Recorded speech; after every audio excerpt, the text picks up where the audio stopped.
कभी सोचा है एक मामूली सी बहस कहाँ तक जा सकती है? आज हम एक ऐसी ही कहानी देखने वाले हैं जो दिखाती है कि कैसे गुस्सा बदले की आग में बदल जाता है और फिर एक अलौकिक दहशत का रूप ले लेता है। तो चलिए इस कहानी के अंधेरे में उतरते हैं। कहानी की शुरुआत होती है इसी एक रहस्यमयी टेक्स्ट मैसेज से। अब सोचिए, कोई इंसान जो गुस्से में जल रहा हो, उसके लिए ये मैसेज किसी वरदान से कम नहीं लगेगा। ये सिर्फ एक संदेश नहीं है, ये एक जाल है, एक ऐसा जाल जो इस पूरी डरावनी कहानी को शुरू करने वाला है। तो ये कहानी किसी पुरानी हवेली या कब्रिस्तान से शुरू नहीं होती, नहीं। इसकी जड़ें हैं दो कॉलेज दोस्तों के बीच हुए एक बहुत ही आम से झगड़े में।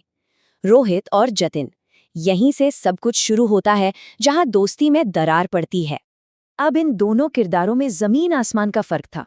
एक तरफ रोहित, अमीर बाप का बेटा, थोड़ा घमंडी, मुंहफट, और दूसरी तरफ जतिन, जो आर्थिक रूप से कमजोर था लेकिन था बहुत स्वाभिमानी।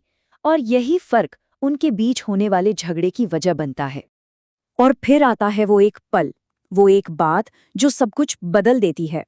कॉलेज में सबके सामने हुई एक बहस में रोहित जतिन को भिखारी कह देता है, ये कहकर कि उसके पास चाय पीने तक के पैसे नहीं हैं। ये वो अपमान था जिसने जतिन के दिल में बदले की आग लगा दी। अपमान से जलता हुआ जतिन जब घर पहुंचता है तो उसके मन में सिर्फ और सिर्फ गुस्सा होता है।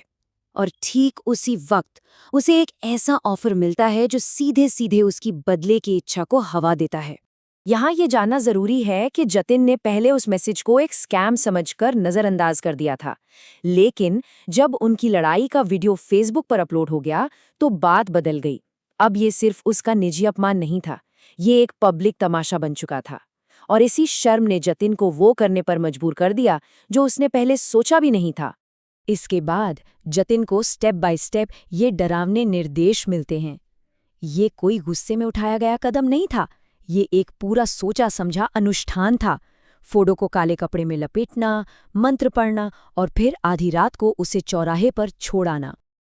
अब कहानी का फोकस घूमता है रोहित की तरफ, क्योंकि जतिन ने जो किया था उसका असर अब दिखना शुरू हो गया था। रोहित की दुनिया धीरे धीरे लेकिन बहुत ही भयानक तरीके से बिखरने लगती है। ये सब कुछ बहुत तेजी से हुआ। पहली रात रोहित को शीशे में एक काला साया दिखा। दूसरी रात उसे अपने कंधे पर एक बर्फीला ठंडा हाथ महसूस हुआ। तीसरी रात एक अजीब सी आवाज उसे नाम से पुकारने लगी। और फिर आई वो आखिरी रात, जब घर का एक नौकर जो जैसे किसी के वश में हो उसे छत पर ले गया। और फिर कहानी अपने चरम पर पहुंचती है। छत पर रोहित का सामना होता है उस अलौकिक शक्ति से, एक लंबा झुका हुआ साया जिसकी आंखें पूरी तरह सफेद थीं, बिना पुतरियों के। ये वो मंजर था जिसने रोहित को अंदर तक दहला दिया। अब कहानी वापस जतिन की ओर मुड़ती है। उसे एहसास होने लगता है कि उसने जिस दहशत को बुलावा दिया है वो उसकी कल्पना से कहीं ज्यादा बड़ी और भयानक है। उसे पछतावा होता है, लेकिन अब बहुत देर हो चुकी थी। और यहीं पर जतिन को एक भयानक चेतावनी मिलती है। वो साया अब उसकी अपनी खिड़की के बाहर दिखाई देता है और वो उसे एक अल्टीमेटम देता है, अब या तो वो या फिर तू। साया एक आत्मा लेकर ही जाएगा। सौदा अब एक तरफा नहीं रहा था। ये एक ऐसा मोड़ था जहां सब कुछ पलट गया। जैसे ही जतिन ने पीछे हटने की कोशिश की, श्राप का ध्यान उसकी ओर मुड़ गया। बदला लेने वाला अब खुद उस अंधेरी ताकत का अगला निशाना बन गया। ये रोहित की कहानी का एक बहुत ही दुखद अंत था और जतिन के कभी न खत्म होने वाले बुरे सपने की शुरुआत। उसे अपनी आंखों के सामने एक लाइव वीडियो पर अपने दोस्त को मरते हुए देखने के लिए मजबूर किया गया, ये जानते हुए कि इसका जिम्मेदार वही है। चलिए अब कहानी के आखिरी हिस्से पर आते हैं।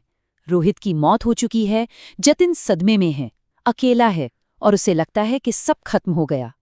लेकिन सौदा अभी खत्म नहीं हुआ था। असली कीमत तो अब चुकानी बाकी थी। जतिन को ये नया भयानक संदेश मिलता है। इससे साफ पता चलता है कि ये शक्ति अब रुकने वाली नहीं है। वो उम्मीद करती है कि उनकी ये पार्टनरशिप जारी रहेगी। एक मौत काफी नहीं थी। और ये है कहानी का सबसे चौंकाने वाला मोड़। जब जतिन आगे किसी का नाम देने से इनकार करता है तो उसके सामने जो चीज आती है वो कोई काला साया नहीं, बल्कि उसी का दोस्त रोहित होता है। श्राप का शिकार अब उसका नया दूत बन चुका था। नीला पड़ा चेहरा, टूटी हुई गर्दन, रोहित का भूत जतिन से ये आखिरी डरावनी बात कहता है। और इसके तुरंत बाद स्क्रीन पर अंधेरा छा जाता है और सिर्फ जतिन की एक चीख सुनाई देती है, एक चीख जो इस खूनी चक्र के अंत का संकेत देती है। कहानी तो जतिन की चीख के साथ खत्म हो जाती है, लेकिन हमारे लिए एक सवाल छोड़ जाती है। आखिर गुस्से और बुराई के बीच की वो पतली सी रेखा कहाँ है? क्या वो साया ज्यादा डरावना था, या गुस्से के एक पल में लिया गया वो एक फैसला? इस कहानी की असली दहशत शायद यही है।